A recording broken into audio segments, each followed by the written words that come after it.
MDF terrain kits are cheap, easy to put together, and versatile for any wargaming terrain need. They make a wonderful addition to a wargamer's collection, but is it worth cutting them in your own home with a laser cutter?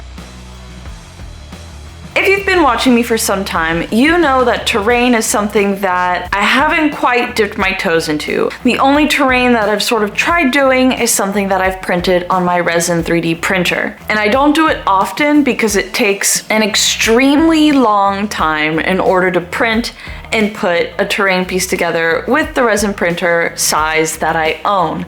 I own the Elegoo Mars 2 Pro, and that has a fairly small print bed as it is more of a price-friendly 3D printer. There's been a video or two where I've tried on my own to make some sort of terrain or display piece to go along with something that I've been building, but honestly, I've never been satisfied with them and end up just throwing them away. So it feels like everything that I've tried has either taken way too long to do and I don't even think about starting, or it just doesn't get put together at all because I haven't quite learned the way to make homemade terrain with the tools that I have on me. So this is when the company Creality approached me to give me one of their newest laser cutters and engravers, the Falcon2 22 watt, for me to try and do a video for you guys. And the first time they offered, I was very hesitant in order to accept this. Did I want a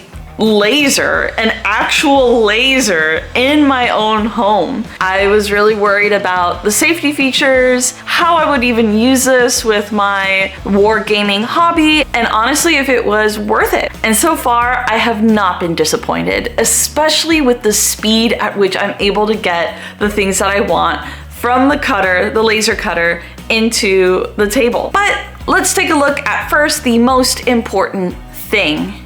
Is it safe? This is the thing that made me the most nervous with agreeing to have a laser cutter in my own home. I have a home and a family that I want to protect, and I do not want to burn it down with giant lasers. You know what I mean? So is this something that could be used in anyone's home? The Falcon 2 has a few safety features that I really like. It has a security lock so no one can touch it without the key being inserted in the on position.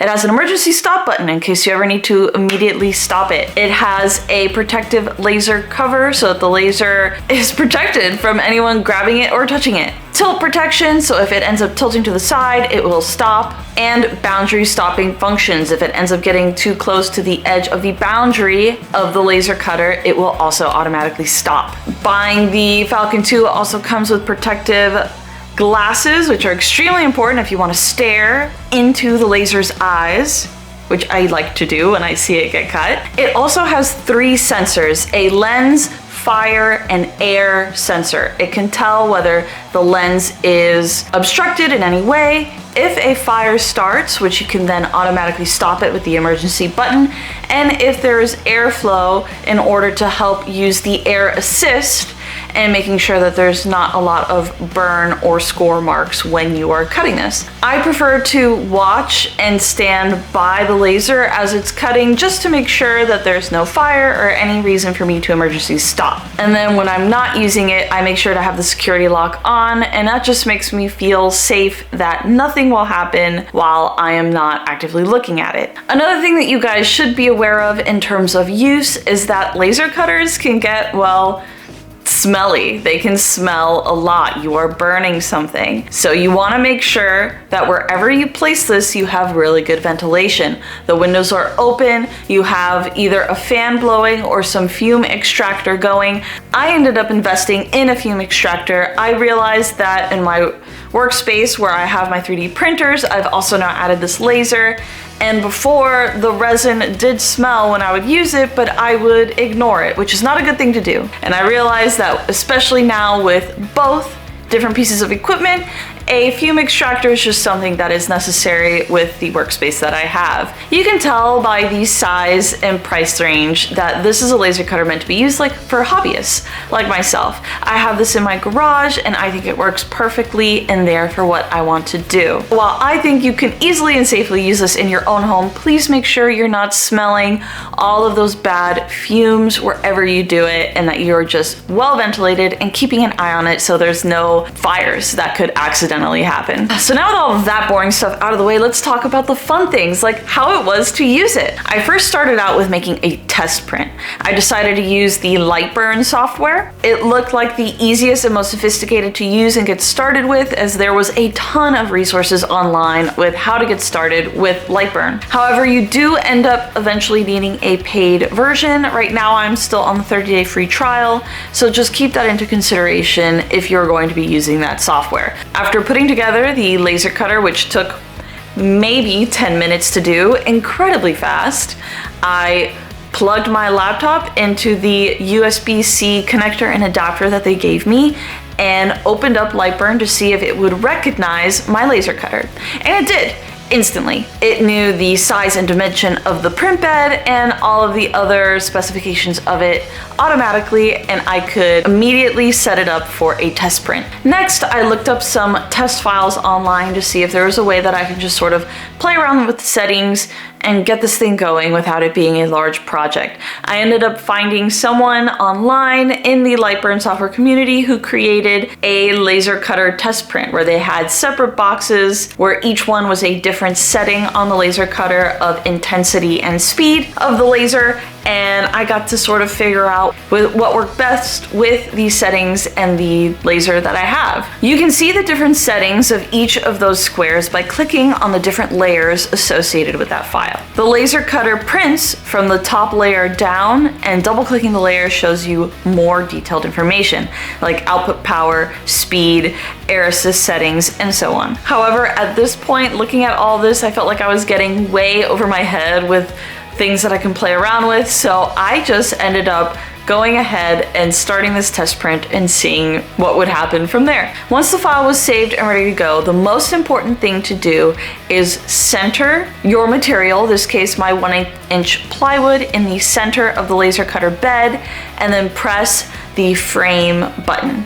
Now what this will do is show you roughly where your laser is going to work on the space of your laser frame area. This isn't like a 3D printer, both FDM or resin, where it knows its print bed exactly and can measure it from there. So you really want to make sure that you've framed where your laser is going to be and that you've moved your material to that framing area, so that way you're not accidentally lasering down into nothing. Once everything was in place, I put my glasses on and pressed start and saw it do its thing. It was done in about 1 minute. 1 minute. It did the whole test print. Compared to a resin 3D printer's like 3 to 4 hour test print, that was incredible to me, and it was so cool to see such instant results. I loved it. And now that I feel like I know what settings to use and how to use Lightburn, it was time to do some real fun things, and I was ready to print some terrain. Thankfully, there are a bunch of hobbyists out there who have made files even for free on the internet for people to try out. Thank you to those hobbyists that do that and put that stuff online. It is always so helpful for other people that are really just trying to get started with a new hobby. So I got to laser cutting.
So I've just finished laser cutting and putting together my first terrain piece. I used 1/8 inch plywood, and I realized that I probably should have also sealed it when I put the base color. I didn't, and I realized after I looked at videos later after this that people used Mod Podge mixed with like black paint to make a nice base coat. I should have done that. You should probably do it too if you ever make some of this wooden terrain for next time. But so far it took about an hour and a half for everything to print, which meant that I was here in my garage for about an hour and a half watching it happen. I ended up playing games on my mobile phone for that time that I needed to catch up on anyways, so I didn't feel like I was wasting my time, but I had my goggles on the whole time and I had a face mask on because the stuff was really smelling up the house. An hour and a half later, I had all those pieces, and assembling it took maybe 15 more minutes, and I had a piece of terrain done, ready to go. Now my final thoughts, I think that the main advantage is that this thing is fast and really easy to use.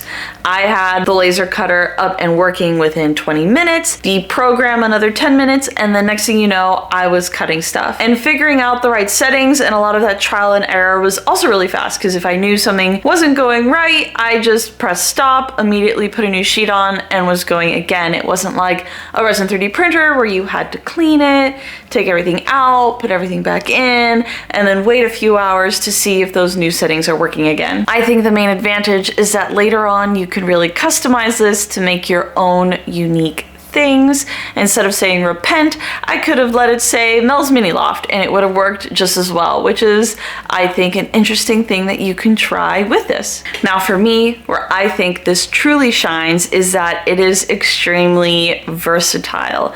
Not only can I do wargaming terrain with it, which I'm definitely going to be doing so much more, it's also really good at DIY crafting and making gifts and things like that. I also really like doing things like that. I used to do dice, and if you're someone who, per se, has like a Cricut or things like that and likes customizing your own stuff, this can also do that extremely well. I, on the side, actually did this other side project, not for this video, but I thought it would be the perfect way to do it. I had the final session for the D&D campaign that I'm running, Curse of Strahd, and I realized that it would be way easier to keep track of that last final fight with Strahd to have like a D&D initiative tracker. And so the same day that that fight was supposed to happen, this was not planned at all, I was like, I'm gonna cut this out and put it together so that way we can have an initiative tracker. I found a file, I customized the names in minutes, so it had all of my player character names, the unique monsters, things like that, all done and ready that same day. And I worked on it maybe 2 hours beforehand,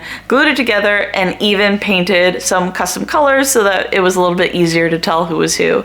And just being able to do that instantly on the fly was really nice, and I think a really good addition to the tools that I have here for all the other hobbies that I do. And I definitely plan to try cutting acrylics and things like that. Not only can I think you make really good colored windows with it for any of the terrain that you use, I also thought it'd be fun to make like Warhammer earrings, customize water bottles, all these sorts of tools that they have. Just remember though, one little tidbit, if you're going to be getting this specific laser cutter, it is a diode laser and not a CO2 laser, and therefore clear acrylics will not cut. It's the whole science behind the wavelengths and things like that. In the end, I'm very happy I have this. I'm definitely going to be using it. If you like this laser cutter and are looking for something like that for yourself, I have some codes down below that you can use to get a discount. So look into that if you want it. And in the meantime, keep painting, keep creating. I hope you enjoyed this video. I'm excited to see what I'm gonna do with this tool, and I hope you learned something throughout all of this. Thank you so much, and I'll see you guys next time. Bye.